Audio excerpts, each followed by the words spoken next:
Hi, this is a good question. Thank you for asking. So I don't so much worry about like the employment aspect. Of course, I wonder like what is he going to do for work when he's older, but I think my son has the potential to like, have a really good job one day. Like sometimes I'll get hate comments on here and I'll just want to be like keep saying that when you're on my son's payroll, buddy. But the reality is even if my son got like a job that many people deem as like not good enough, like a minimum wage job, I would not be like disappointed or anything in the least. I personally feel that like fast food workers, retail workers, they have the ability to make such a bigger positive impact on the workforce than other positions. Listen, I go to two places pretty regularly, a fast food place and a small store. Both of those places have two autistic workers there. And I gotta make a disclaimer that I'm not insinuating that like autistic people cannot get really good jobs, because like I said, I think my son will have a really good job one day. But I just personally believe that like minimum wage workers honestly have a bigger impact on people. I do. I could not tell you like the last, successful insurance rep I spoke to. I get reached out to on a regular basis by like really successful companies asking to collab, and I don't remember all of them. But I'll tell you, I remember those two people every time I walk into the store, every time I order something, I remember. Neurotypical people too, man. I know who makes my coffee every morning. I know.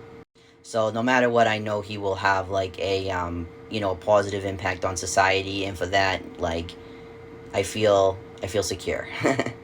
When it comes to living situations, if my son ever wanted to be independent, I would find a way to accommodate that, but as long as I have a home, he always has a home. I mostly worry about when Eli and I are gone. The plan right now is that my husband and I, we inherit like, the land, the house, the farm, everything, and then hopefully one day it will go to my son. I worry that what if he does not have the ability when when it's time for that, to not only take care of himself, but maintain the land and everything. I worry about that. And it's like, oh, get him a sibling, like, but no, I don't think that's right. I don't think it's right, whether it's like biologically, adoption, whatever. No offense to like farm families who have like 20 kids to help on the farm. I don't think that's right. I don't think you should have like a kid be brought into the world with expectations. It's not other people's job to take care of my kid. That's my job and my husband's job. That's it. So yeah, that's really the number one thing I worry about is after we're gone. But all you can do is be as prepared as possible. Oh my god, so it was so hard to get my kid in feeding therapy, and yet so easy it was just out of reach. First of all, before we even get into that, nobody should be telling you that like your kid doesn't need feeding therapy because of weight, because I don't know if your child is autistic. I just know this like as far as like my child being autistic, that a lot of safe foods are very starchy. I don't know if that's for food aversions like across the board, but I mean like a lot of my son's safe foods are very, very starchy and not the healthiest, and that's actually very common. But listen to this. So, my family had the same swallowing specialist for my son's dysphagia and nutritionist for like ever, but they were kind of far away. They had a lot of cases, and so we just weren't getting the one-on-one care that we needed for my son. So I was desperately trying to find somewhere that could work on my son's swallowing issues, his feeding stuff, to no avail. I literally called like major hospitals, asked for referrals through like all the specialists he sees now. I could not find anywhere. Then we ended up finally getting a referral to a hospital 2 hours away, and we did not like them at all. And they ended up referring us to somewhere that is literally like 7 minutes, probably 5 to 7 minutes down the street. 7, I'll say. It's a whole facility that like works with him on his feeding therapies, his OT, his speech, his physical. I didn't even know it was there. I live right down the street and I didn't even know it was there. And apparently not a lot of physicians did either, because I've been calling and calling and I never heard about it. Now that we're there and like I've seen like what they have to offer and we really love them and everything, my suggestion would be to strictly reach out to places that offer like the OT, the PT, stuff like that, and ask them specifically about feeding therapy. Because even if they don't offer it, because we've been to places that offer those therapies that don't offer feeding therapy, maybe they can point you in the right direction. I think when it comes to like food aversions and like swallowing disorders and stuff, even though I know a lot of kids deal with them, but it's not super common, I think that plays a role in why a lot of like specialists and physicians and like hospitals don't have a lot of information on them. But if you call somewhere that already works with kids who are in like early intervention services, hopefully they'll be able to point you in the right direction. I think they'd have more info on it. I hope this helps because they're definitely out there and they're probably closer than you think. They're just hard to find. My son is so dramatic, and I know he partially gets it from me. Earlier today, I was cutting his nails, which is a project in itself because he does not sit still. It's hard to do. And so he starts screaming. Oh, I think, oh my God, what if I nicked his skin like really bad? It was like a tiny little speck. But listen, he has sensory issues. Maybe to him it hurt more. I was trying to be empathetic. So I was like, oh, I'm sorry. It's okay, whatever. And he's like screaming, I need a Band-Aid. And I'm like, I don't think you need a Band-Aid. I think you're all right. I need a Band-Aid. I'm like, fine. So I get up, I get him a Band-Aid thinking maybe that'll make him feel better. That's when my empathy started to dwindle. He was getting ready for therapy, right? So I give him his socks to put his socks on. He's holding the sock in one hand and his thumb up where the little tiny nick is in the other. And he's trying so hard to put his sock on, but he just can't because his hand is injured. Okay, it's not the worst part. Okay, that's not the most dramatic part. So like we were about to leave and he came up to me and he smiled and he came to give me a big hug, and I thought, oh my God, that's so sweet. Like maybe he feels a little bad for milking this too much. He wraps his arms around me, makes his thumbs touch each other, and then goes, oh my God. I was like, just get the hell away from me. No, no. All right, you guys, an update on feeding therapy. Well, not like an update, but just, I don't know, a tidbit of information. They wanted me to get a toothbrush. I got two because, I figured whatever. And some toothpaste. I know he likes this kind because we used to use it. We switched to a new one now, but at least I know he'll use that. But anyways, they wanted it in, well, not just feeding therapy, but his feeding therapist is also his speech therapist, so he sees her like pretty much daily. But they wanted a toothbrush and toothpaste to keep there at like the facility, so that because they're doing the thin liquid trials, that's what they're called, or they're calling them, to get him off thickener. And when they do it, they want to brush his teeth to make sure, like, anything from lunch or snack or whatever is not in his mouth. I know that sounds gross, but hey, it's life, because they want to reduce the choking risk, and that makes me feel good. They're being like super safe about it. So yeah, and hopefully, like, if those go well, I'm assuming, I don't know if they'd have to do a new swallow study or if they would just go off the trials, I'm not sure. But then hopefully, like, he can go off thickener, which would be awesome for him. I am so excited. He's been on thickener since he was really young, but I really think he'd adapt fine, because honestly, I don't really think he likes that he needs to have thickener and everything. Like, I think he wishes that things could be unthickened and he could just drink regular drinks. So I think that he's gonna find that he is really happy about it. So yeah, I just wanted to share that info. A lot of people have questions about feeding therapy and stuff, so that is a technique they're using just to make sure that, or a step they're taking when they do the thin liquid trials, to make sure that nothing can get like, lodged or something like that, just to make sure it's a clean slate and he can focus on getting used to unthickened liquids. So hope you're having a good day. I'm not placing blame on my child. I just took my socks and shoes off. The bottom half of both feet are bright purple. My husband's like, no, it probably wasn't him. You probably stepped in something. I've had socks on and shoes all day. I know that my son woke up before us this morning. He didn't wake me up. And what did he do with his time? Because let me show you something. What's that? A wise woman once told me never give feet content for free, but this is incriminating evidence. This is true crime. I just walk into the other room, my kid slams down the screen of his laptop. I go, are you doing something bad? And he goes, yes. He always does that, and it's like, okay, it's just a nose hair. He always does that, and like, not that I want my kid to lie, but do I want him ratting himself out? I can't answer that question. Anyways, I approach his computer, and honestly, I'm shook. I'm shook because am I gonna open this computer, and it's gonna be some gross shit and it's gonna be awkward. Like, please, no. I open it and you'll never believe. Like, I can bet you right now you won't guess in a million years what I saw on that laptop. A cat stealing a croissant.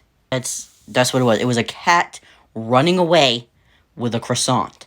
And the reason he thought he'd be in trouble is because the cat, like, beelines it out a window, jumps right out the window, with the croissant, because he wants this croissant. So that's why Roman thought he was going to get in trouble for it. When I tell you how relieved I was to see that freaking cat with a pastry, yeah, I just saw this. Thank you for letting me know. He did change my name on YouTube. Yes, he did. Yeah, that's not all. He changed my name to Ruru Susu, but then in the bio, my bio now says fixed. Like, do you mean you fixed it? Or is he trying to say I'm fixed? Like, what is that? This dude literally had my iPhone for such a short period of time while I was visiting family. Oh my god. The damage he can do. Ruru Susu out. So it's 7:04 p.m. Here on the East Coast, and I knew when I walked into the bathroom and found this, I was gonna find something. And since it's 7:04, bedtime is quickly approaching. My son's bedtime is 7:30. Let's take a look at his schedule, shall we? Now notice how I always write bed. Home/computer, then bed. He added a little box right there. Hold on, yeah, right there. And wrote, go to pizza. I think my husband drew that, unless maybe it was Roman.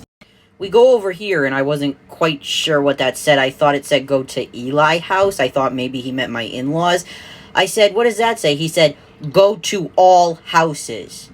As in, he wants to visit every house in the U.S. instead of going to bed. Because he knows that'll take a while. Probably no bedtime if he's out, traveling all the way to California from New Hampshire. You know what I mean? Like, that's going to take a while. The funniest part is when I'm like, what do you mean by, like, all houses? He goes, anywhere. Just like that. Anywhere. Because he doesn't want to go to bed. Anywhere but bed. Logos are actually one of my son's special interests. He's been into logos since he was like probably two and a half. So he has this poster with all the car logos. Also, hold on, got him the logo game. He really only likes it for the box. I still think it was money well spent. I remember one year I didn't have a lot of money, so I ended up making him a logo poster by just printing out a bunch of logos and getting them from magazines. He loved that thing so much. He had that for years. He's a logo loving dude. My son has pissed like a mob of people off online. I was going through his laptop, and yes, I go through my kid's laptop. He's 8 years old. You don't trust 8-year-olds on the World Wide Web. You just don't. I noticed he was getting a lot of comments like, faker, you're so fake. I'm like, damn, like, what did he do? Perhaps my favorite comment was, you're such a faker, you're not even from Indonesia. Did my kid develop an online persona in which he's pretending he's from Indonesia? Like, what? No. All of this drama is about number blocks. My 8-year-old, he's autistic. One of his special interests is Number Blocks, a TV show, and he's also into coding, so he codes a lot of projects that surround number blocks. Well, he just happened to make his profile picture a number block that somebody else was using as their profile picture, and I guess they're a big number blocks creator. So the mob came in, and they came in heavy. You faker! And I'm scrolling through these comments, right? And I'm getting heated because that's my kid. That's my kid they're talking about. And they're probably kids themselves, but man.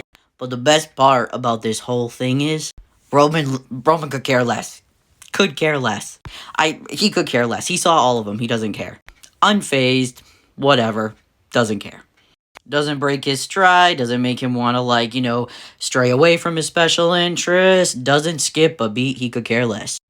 I did a good fucking job. Oh, man. Oh, my God. Michelle from TikTok? Michelle, who I've never met in my entire life. Oh, my God. Michelle, a rando from social media. Fuck, oh, my God. Saying my kid needs a haircut. I'm on it. I am on it. I'm gonna go pick him up from school and truck it to the barber, man. Oh, my God. I can't have you thinking I'm a neglectful parent.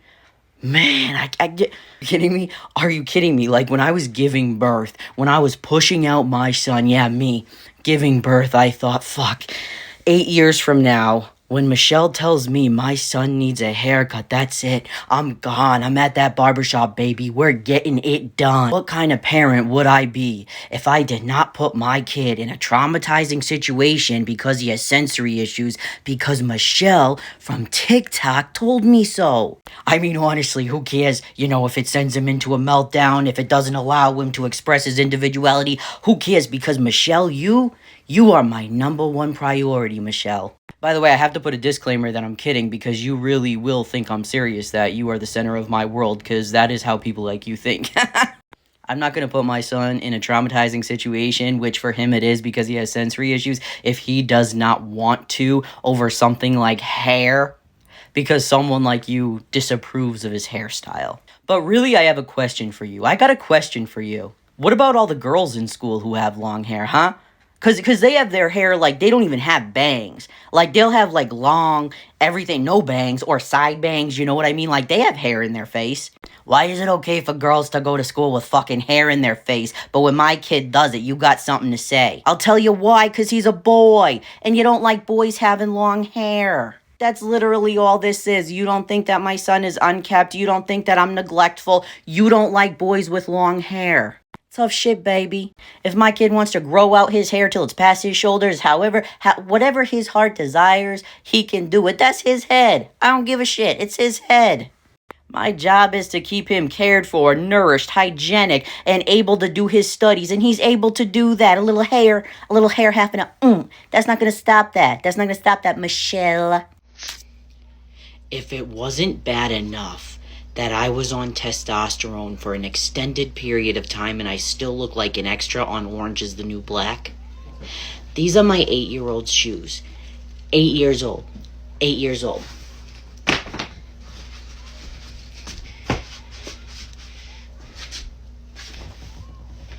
And I got big socks on. Dad socks. Are you kidding me? Are you kidding me?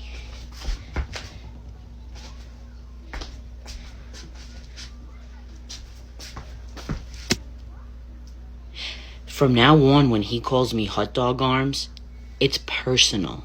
Personal. Let me illustrate for you what's wrong with your perspective, as well as everybody who holds this belief. I met my son's father around 2012. This is me for reference during that time. I was pretty much at the lowest point, almost, that I had ever been. The lowest point would come later, once we had my child. But I was just incredibly engrossed in my disease, which many presumes addiction. I talk about how I've been sober 8 years. However, my main issue was an eating disorder. When I had met my son's father, he had just gotten out of prison. And I didn't care. I absolutely did not care because I knew his family, and it was an environment where I could engage in my disease and not be held accountable. So it was perfect for me at the time, or so I thought.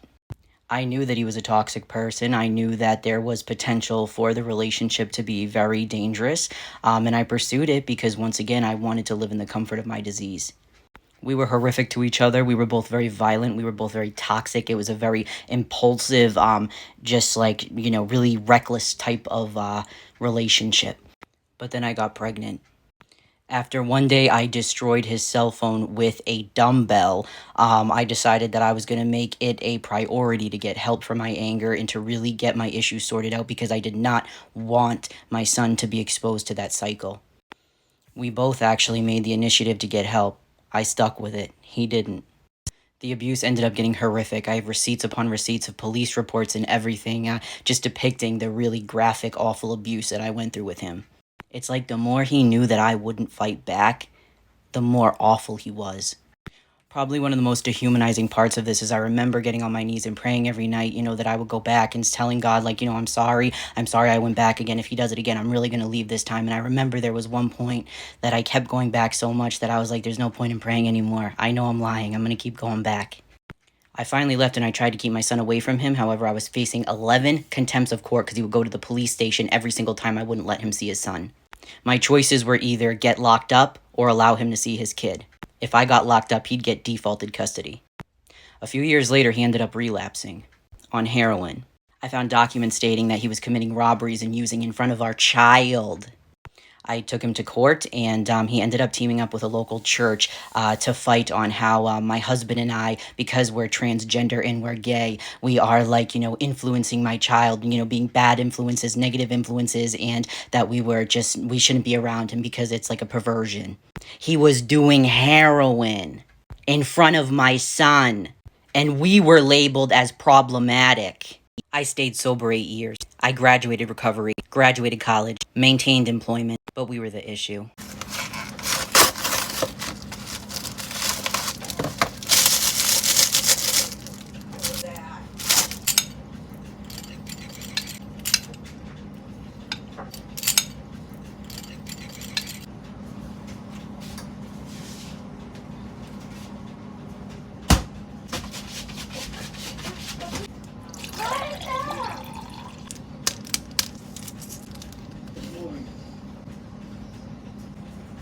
I think it's okay.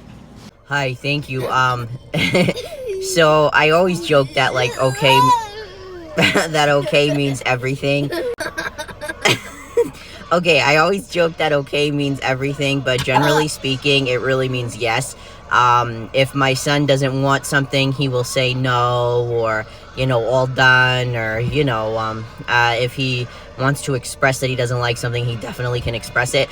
They are working in speech therapy on, yes or no questions, and he's actually doing pretty well. Like the other day, he walked into speech therapy, and they asked him, they asked him a question and he said yes instead of okay, so they are making progress. And the only reason I care that he even, learns how to appropriately use yes or no, mainly yes, because he knows how to say no, is really just because of its situations where people won't know him as well as Eli or I, you know what I mean? And I want him to always be able to, express his needs as well as possible. And so, yeah, they are working on that. Oh my god, okay. So, I would love for him to be able to, express his needs, appropriately and stuff. So, which I think he does, because he can express no, and I think that's the important one. But that's why, they're kind of working on that and stuff. And, but yeah, okay usually means yes. That's what it means, or it means okay. Can you say excuse me? Excuse me? I just tell him to say it. I can't even say it. In light of my son starting public school again soon, I thought we would take a trip down memory lane of all the very eventful events that happened during remote learning and homeschooling. September 9th of 2020 was the first day of remote learning for us, and I really kicked it off by accidentally saying shit in front of 19 kids and their parents over Zoom. So that was aces. That was aces. Not that long after, on September 22nd of 2020, my son not only ripped off his shirt in the middle of a remote class, or tried to, but he also ripped a gigantic fart. Yeah. Unmuted. February 9th, 2021, we've moved on to homeschooling at this point, because clearly remote wasn't our gig. And I don't remember why this was relevant to the assignment, but it was. I asked my son, where do babies live? And he says, under a rock. Under a rock. F-. No, I'm just kidding. Alright, you guys, I am going to be using these awesome window crayons we got so that I can write an itinerary, a schedule for Roman. We really think he'll benefit from it. I've been meaning to do it for a long time. We tried this when he was younger, but he was a little bit too young to really understand it. But this time, he seems to be really into it. We actually have caught him, looking at it himself after I was finished writing everything down. So I want to show you all the colors and what they look like. They're actually window crayons. I forget if I said markers, but it's crayons, actually. So let me show you what they look like on the inside. That's what they look like. I am going to do a sample color, of each one to show you how they come out on a mirror, or at least on a mirror in our house. All right. So the blue is pretty good. The green was okay. I thought black would honestly be really dark. That's the top of it, or tip of it, but it really wasn't. So I probably won't be using that one. Now we have the red. Let's try that one. That one came out pretty nice. And surprisingly, look at the yellow. The yellow is like one of the brightest ones. That's crazy. So I'll be using yellow and red, like McDonald's colors. All right, so I'm just writing today's schedule, and then I'm going to list everything. There we go. And Eli is right by me, and I'm just like consulting with him. We're discussing what we're going to do today. So first, get dressed. You know, he needs to get dressed, obviously. And then Tractor Supply, we have to go there to get some stuff for the birds. And then the grocery store. And then we're thinking about what else we have to do today. What does our day look like? Boop, boop, boop, doop, boop, doop, boop, boop, boop, boop, boop. All right. And then I have to write down, you know, come home, because I think that's all the errands we have to do. Eat dinner. Playtime, and then bed. And I also added bath time in there, so that's what it looks like. And I hope you all are having an awesome day. Alright, you guys, so I'm going to show you how I attach my son's GeoBit, his GPS tracker, to his clothes, so that it's secure and safe. If you want to know more about what this is, you can refer to the video that this comment is under. So basically, my son is autistic. He tends to elope, which means he can dart away or wander away. So this helps us ensure that we know where he is at all times, so that he doesn't get put in dangerous situations. Real quick, before I show you how I put this on my son's clothes, I got a lot of comments in my other video about, like, oh, you should just use an Apple AirTag. It's, you know, it's cheaper, it's smaller, rah, rah.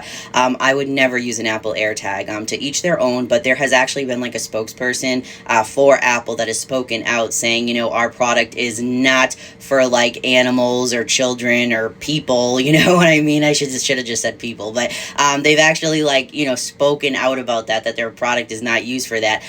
You can look up why they're not a preferred method of tracking in, you know, people who tend to dart away or whatever, wander off, but that's definitely not something I would use. I definitely prefer a GeoBit, and I'm never sponsored by them, whatever, but any GPS tracker that's specifically for those who wander off, in my opinion, would be better than an AirTag. That's just my opinion. Alright, so I have a piece of denim here. I chose denim because it's thicker. I try to stay away from, like, really thin fabrics that could rip. And for a lot of kids, they can just put, you know, I'll show you. Hold on. They have, like, this little thing right there. For some kids, you could just put it on a belt, or, like, you know, there's a lot of options. I think this is called the belt loop. I'm not sure. But for us, that just wouldn't work. So I take this piece of fabric. I just slide it back in, and this isn't like a recommended method by them. This is just what I've had to learn to do to ensure my son keeps it on. It's on securely and that he can't get it off. Now, I still have this magnetic piece from the Angel Sense. We used to use Angel Sense. I prefer GeoBit, definitely. But I've kept this, but you can also get them online. I've bought more of the little pin things that I'll show you, and I will label in the comments what I search for, what you can search for on Amazon to purchase them.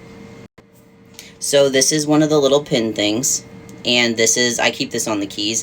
So look, comes out like that. This is the other side, has a little hole in it. So I always do it on, like, you know, this area of the pants, but I try to do it pretty high so that it doesn't, like, he can't sit on it, and, you know, I don't want him to hurt himself or hurt the device, you know what I mean?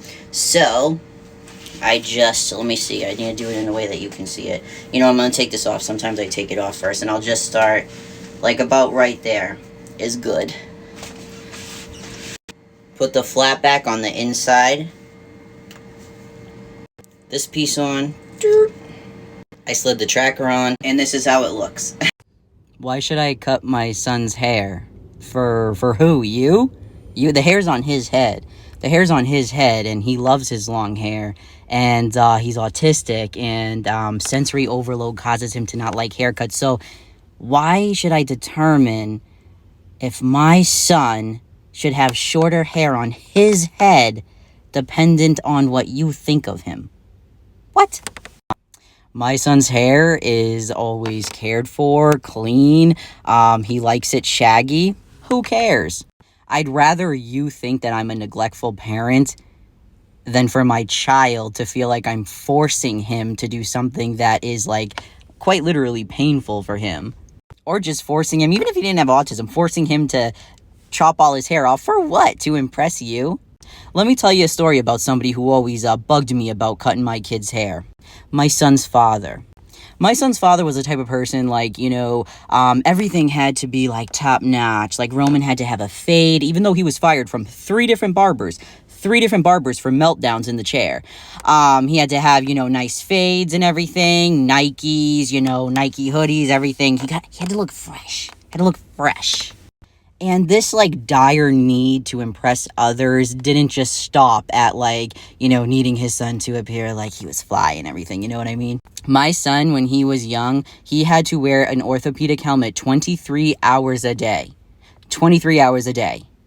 And, in public, people would point, some people were rude, like, it happened.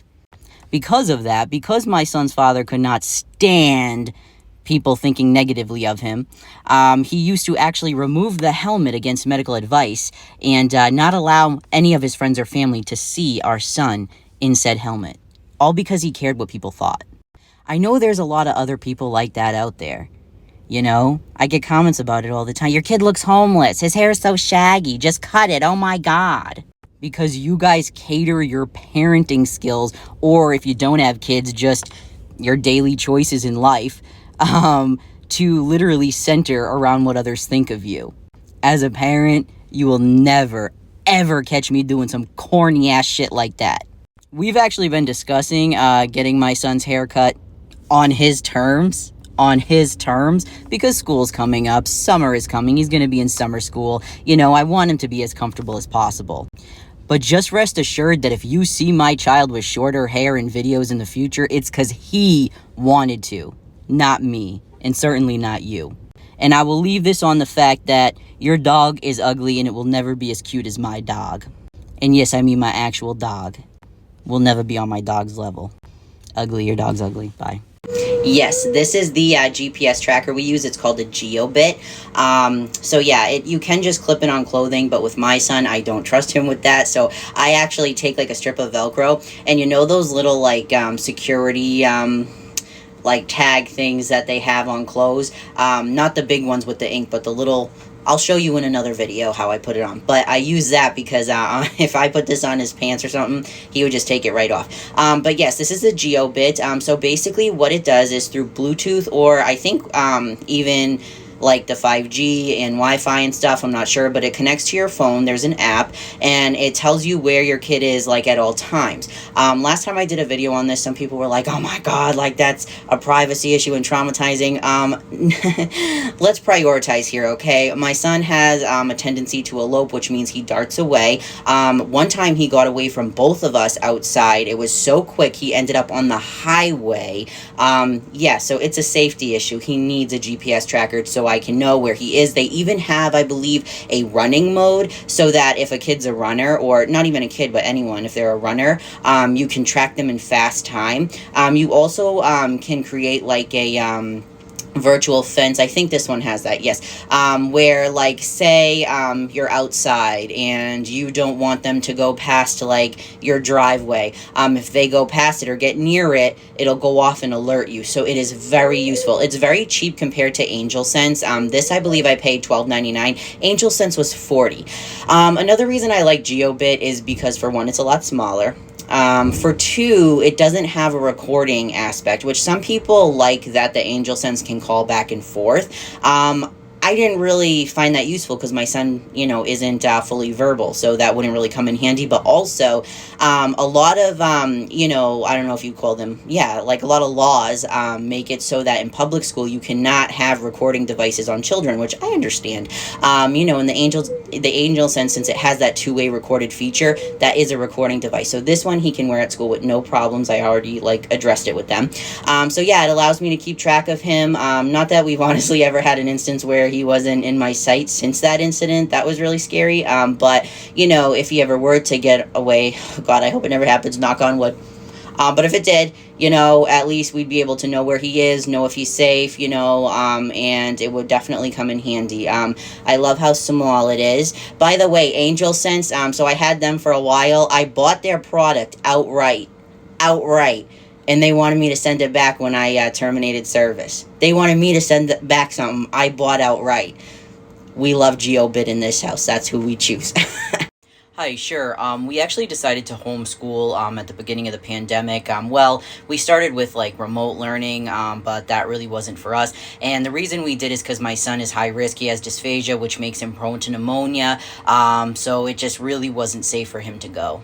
However, Roman just got the okay to go back to school by his pediatrician, which I'm very nervous but excited, but also very nervous, but very excited for him. What I'm mainly nervous about is that, for one, he's excelled so far with us, like when it comes to like speech and independence. He definitely could have help in other areas. Like I think in school he blossomed more socially, and I also think that he probably did better, like maybe with getting the motivation to do work. At the beginning, it was very easy for us. We were getting stuff done like all the time. Towards the end, it was a little bit hard to motivate him because I think he got in that routine of like being home and like especially when you add all his appointments, like it could be overwhelming and it was really hard to motivate him sometimes. Also, of course, another concern of mine was ABA. I was nervous, like, are they going to give me an option not to do ABA? Like, if he goes back, are they going to automatically, assign him a BCBA and everything? So I had two options. Well, we still have them, but the first option is to have him go to a new school that actually is willing to work with him. They didn't think that they could do his IEP before because at that point he did have a BCBA. He was in ABA in school and everything. But now that I'm not like requesting ABA and stuff, they will be able to provide him with a para, with speech therapy, OT, PT, everything. So that's a relief. My other option is to write to his old school and hope that the superintendent will approve him to go to the old school. However, I tried to start that process before and first of all, I never heard back, but even like getting in touch with people was very hard. So I don't feel that that would be very reliable. I ended up calling the new school and I spoke to, the person that's in charge of all the registering and stuff like that. And she was literally so kind and just so reassuring. It just made me so much better because not all school staff is like that. She was totally okay with me not wanting to do ABA. And now I'm just waiting on a call back. But I called Friday, so it'll probably be Monday. I'm happy for Roman because you can tell that he misses being around other kids his age. But I am nervous because he's been home with me for a long time now and I'm nervous. But he's been in public school before and he integrated fine, so I know it'll be okay. Hi, thank you for your question. So when it comes to the first signs I saw in Roman, to be honest, I'm speaking in retrospect because I didn't know that they were signs of autism. Like I've said before, like we thought my son was deaf. He was like diagnosed to have partial hearing loss, like he had hearing loss in one ear, or that's what they said. We didn't know until he had a sedated ABR that he actually was probably autistic. So looking back, some things that now I know were like signs of autism. My son, he still does, but he used to love credits, like at the end of a movie, or say he like someone was watching the news, like how the banners at the bottom they scroll. He loved that. He loved spinning wheels. We had to be very careful around wheelchairs because he'd want to go up and like spin people's wheels. He loved like wheels on trucks, like his toy cars and everything. He would line stuff up, especially when he was anxious, and he still sometimes does it like once in a great while if he's very anxious or if stuff is like rearranged in the house. He will get very flustered and he will like start lining things up, or sometimes he would pile them in huge piles like around the house when he was really stressed out. Some other things he would do, he would walk on his tippy toes, he would walk backwards, he would spin, he still does his spins, and flap his arms, he still flaps his arms. I didn't know that hand leading was related to autism until recently, but he did used to take my hand and like lead me to do things. Let's see, let me think of what else. When he was an infant, and listen, I know people are gonna probably be like, that's not related to autism, but when he was an infant, he would like, kick his legs a lot, and I know babies kick, like, I know that's a thing, but he would kick like he was constantly like it was wild. And even my mom was like, wow, I've never seen a baby do that before. Like, he kicks a lot, and she thought like something might be up. She didn't know it was autism, but she was like, I've just never seen that before. And he would do it a lot when he was looking at like bright lights. Like, I would have the TV on at night, and I'd look in his crib, and I wouldn't even know it, but he'd be up staring at the TV, like, you know, and that to an extent is normal, but a lot of symptoms of autism are like normal, you know what I mean, until they're all grouped together. But I really think, looking back, that was like stimming behavior. Roman's coming from PT and OT though, so I gotta go, so I hope this helps. Alright, you guys, I'm making some lunch for my family. We got Roman Celeste pizza. He loves it. It's his favorite. You know that already. Alright, and I got the perfect plate for it. It's the perfect size. I'll show you when it's done. I got some frozen ground turkey. I'm, heating up or whatever, for Eli and I's lunch, except he then informed me he did not want ground turkey, so I was the only one who ate it. Okay, so now I am getting the pizza out, putting it on the plate, and then I'll put it in the microwave. As a lot of you know, he only likes it in the microwave. I don't blame him. Then some shredded iceberg lettuce, and I stand by the fact I think it should be free because it's made up of water. Like, I don't get it. Anyways, okay, so I'm putting it in the dish. Yeah. All right. Okay, and then we got some spinach, fresh spinach, market side, I think it said. There we go. The iceberg lettuce was signature from Shaw's. If you hear heavy breathing, that is my dog. So I have the spinach. Oh my god, stop. My dog, dogs should not lick your mouth, I'm sorry. Okay, now I'm putting some feta cheese in. I didn't know it was still, had the seal on it. All right, there we go. Oh yeah, I love feta cheese. And there's Roman's pizza. Gotta put it in the freezer to cool. Find a spot for it. There we go. Now I got an egg. I gotta peel a hard-boiled egg, the bane of my existence. Okay, now I am cutting up the egg and putting it in. There we go. Cutting up an egg, oh yeah. All right, now I got some pizza and Roman's drink. I gave that to him. Now, I'm gonna put some adobo onto the ground turkey. Now I'm tossing the salad. It's hard to do with these tongs. I couldn't find my other ones. Tossing the salad. Oh, yeah, okay. All right. It's difficult. All right, that's what it looks like. Okay, that's my husband's. He didn't want any dressing, so I'm putting the ground turkey into mine. All right, some Bombay mix. This wasn't my favorite. Oh, I like the Bombay mix, but the salad wasn't my favorite, but it's okay. It looks pretty good. Yeah, okay. So as a lot of you know, my son has dysphagia, which is a swallowing disorder, and needs all his drinks thickened. And a lot of you ask how I knew that he had dysphagia in the first place. My son choked on all liquids ever since he was an infant. Even when it was formula, he tended to choke and aspirate, and I had no idea what was going on. He ended up being evaluated by an early intervention place, and they blamed me for it. They said I was positioning him wrong while I was feeding him, and they gave me tons of advice on how to position him when I was feeding him, even though he had a literal medical disorder. Finally, our case ended up getting taken over by a swallowing specialist, and right away they detected a swallowing disorder. So they set him up for a swallow study, and at first it was actually really rough because my son did not want to participate in it at all, and he had a huge meltdown. They were actually going to stop the study and send us home, but I wanted answers. I was not going to go home without any answers. So I demanded that they still did the test. Because of this, they actually invited me to give advice to other parents who have kids with autism who are dealing with dysphagia and needing swallow studies. Fortunately, we got some answers, and that's how we found out that he has dysphagia that is likely due to his hypotonia and sensory issues related to autism.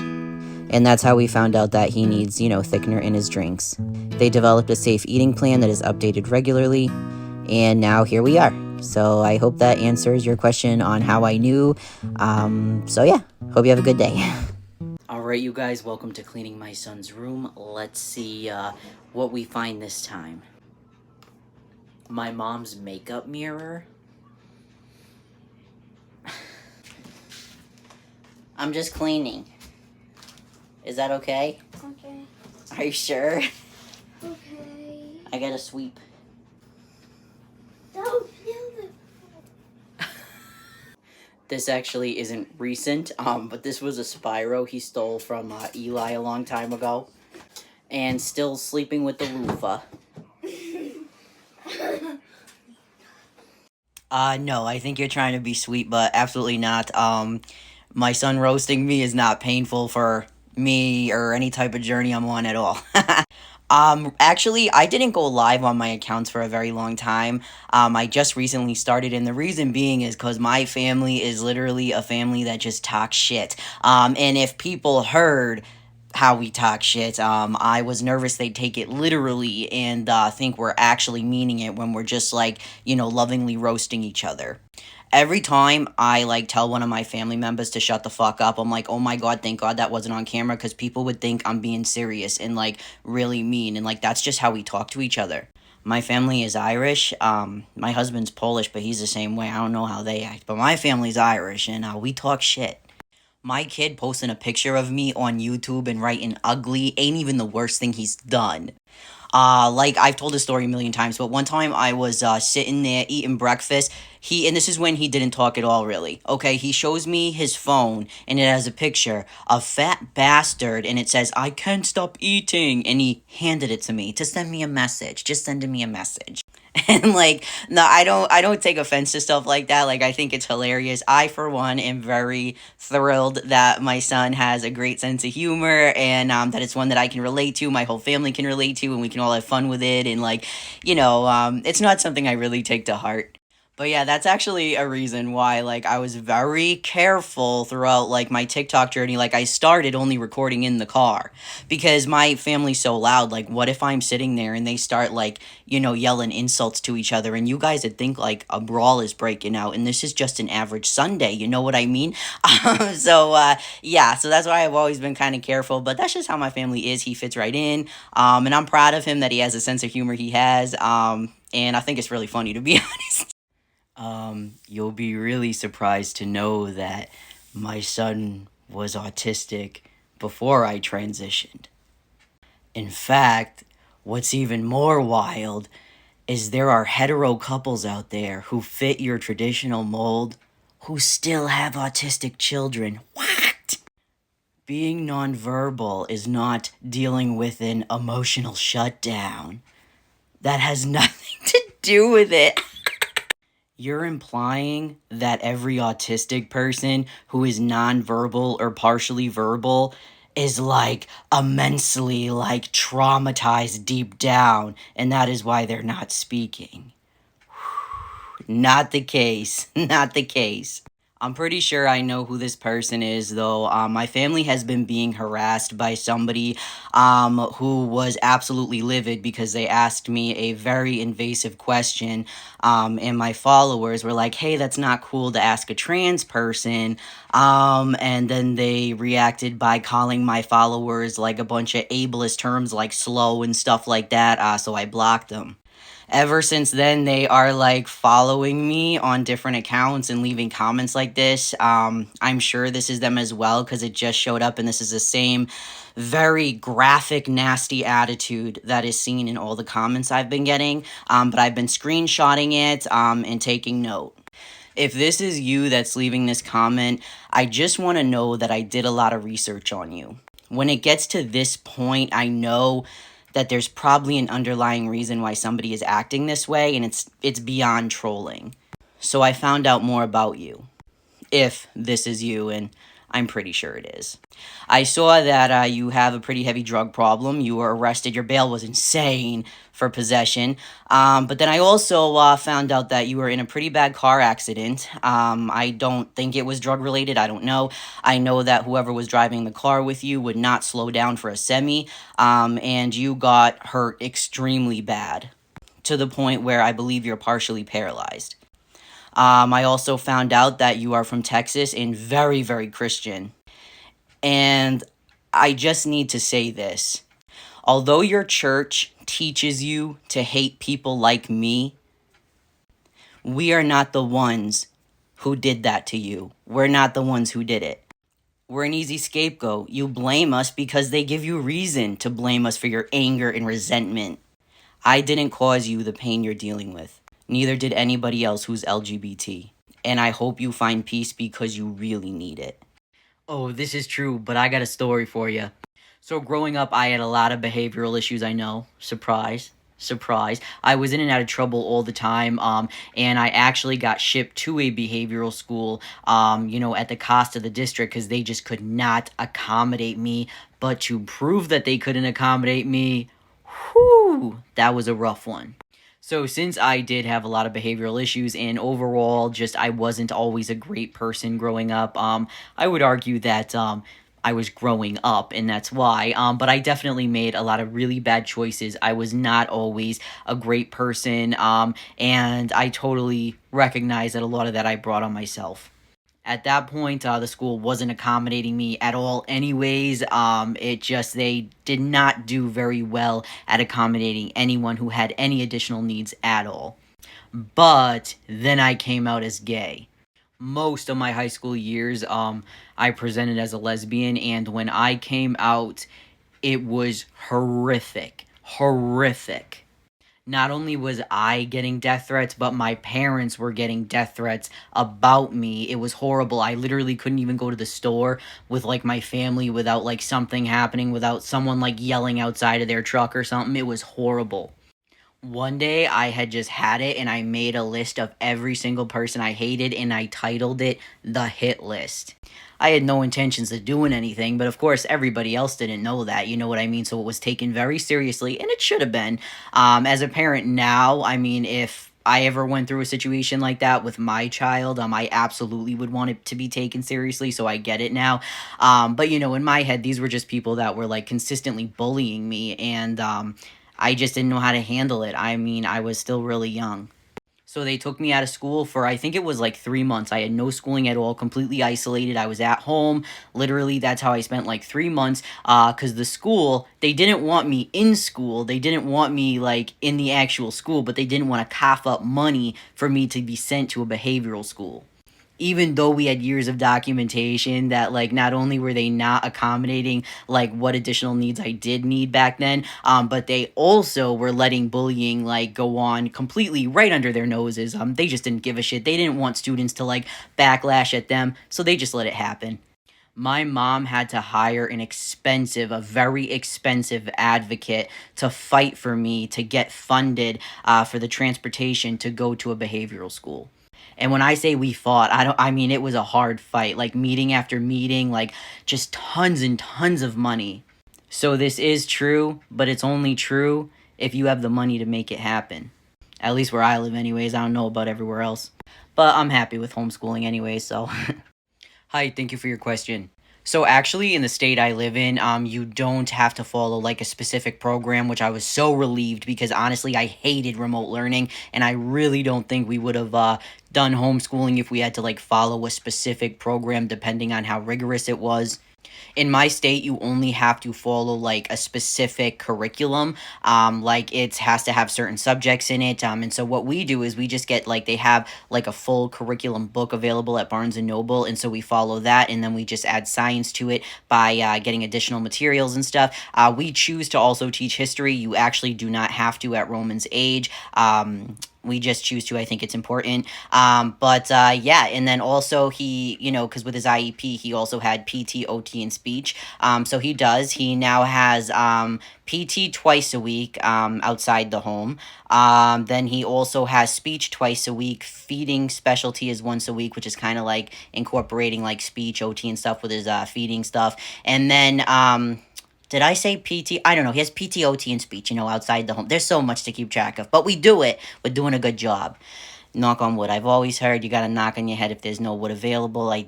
That's shiplack, so I don't even wanna. If I knock on it, the whole wall might come down. I'm just kidding. But yeah, we don't have to like follow a specific program, which I'm very relieved, because remote learning was just insane, and I do not want him sitting on a computer all day like on a program. I'd rather like teach him real life skills, and I like book work a lot more. And so also we just like file everything. I have a big binder. We file all his work. We keep logs, So that's what we do for homeschool. Works out pretty good. I like it. He's progressed so far in comparison to when he was in public school. I remember in public school, they doubted his reading or really general ability so much, but specifically reading so much that I remember his class had reading groups. They like literally excluded him and didn't include him in reading groups. They didn't even assign him to one because they just figured he couldn't read or he wouldn't want to participate because he's quieter. My kid reads like thoroughly, reads books all the time. Like he's an avid reader. So yeah, does much better in the homeschool environment. We just got to find ways to make socialization a priority, and we're getting there too. We're working on it. Thank you. Oh, yeah, to both. Actually, recently I did a video on how my son doesn't like his hair washed and like water in his eyes, so I accommodate him. And people gave me the grandiose advice of like throwing raw beans on his head, and it was just like, chef's kiss, fantastic advice. I'm just kidding, obviously, I'm not throwing fucking beans on my kid's head, but can you believe the advice on here? Holy fuck. My son has actually been fired from like 2 or 3 barbers. Yes, fired. Let go. You can't come back here anymore, you're gone, kid. His dad, when he was alive, was very big on, like, he needs a fade. He needs to, like, always be going to the barber shop, and they'd get, like, fades together and stuff, and, Roman wasn't a big fan. He's not a big fan of people, like, touching his hair, We've even tried, like, the sensory-friendly places, and even there, he's not thrilled with it, so, once in a while, he'll tell me that he wants a haircut, and so I'll just trim his hair, but other than that, he likes to grow it out, and I let him, because why not? I get ragged on all the time for, like, letting my kid have long hair and shit, and, like, it's real shaggy and stuff. I think it looks great. But I'm just the type of parent, like, I've never understood why people try to, like, change their children's, style so that they appear, like, more fly and cooler in the eyes of others. Like, I'd rather just people think I'm a fucking herb and, like, let my kid do what the fuck he wants, you know what I mean? But yes, my son has a lot of trouble with anything to do with, like, washing his hair, brushing his hair. He's learning to brush his hair himself, though. He's shown motivation to do that, and that's really cool. But also, getting it cut, anything like that. Anything to do with his hair, he's very sensitive. He doesn't want it messed with. So I do the bare minimum to ensure that at least, like, it's brushed and, hopefully out of his eyes, but even then, sometimes I fail, and you know what, he can just push it right out. Maybe he don't want to see people, you know what I mean? So yeah, that is something we struggle with, and I talk about it sometimes, and I hope that this helps. But obviously, I know, like, not everybody that has trouble with these things is autistic, but, I definitely think for my son it is a sensory issue, that he deals with because he's autistic, so yeah, hope you have a good day.